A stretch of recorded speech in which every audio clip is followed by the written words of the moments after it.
DJ Vikas Bettiah MGM recording studio Banmankhi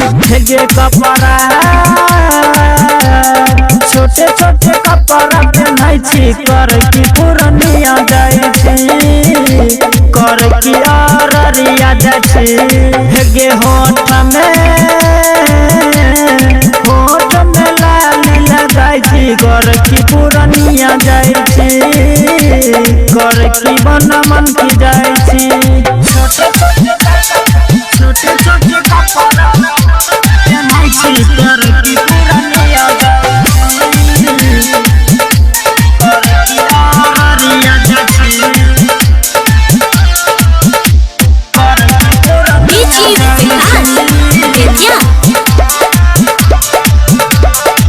देख के तोहर जवानी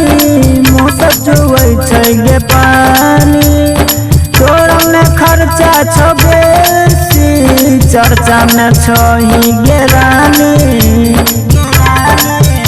हाँ देख के तोहर जवानी मुँह चुवै छै गे पानी तोरा में खर्चा छो बेसी चर्चा में छही गे रानी।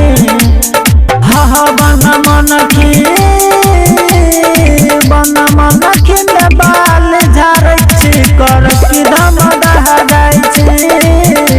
कर की बन मनखी जाय छी पहनाई छी कर की पुरनिया जाय छी कर की अररिया जाय छी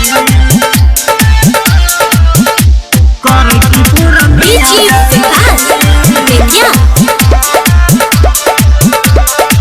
जिला अररिया के रानी झड़ दो तो हर जवानी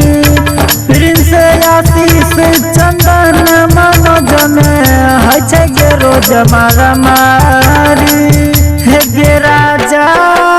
राज बिहारी के बोलाई छी कर की रानीगंज जाय छी कर की पुरनिया जाय छी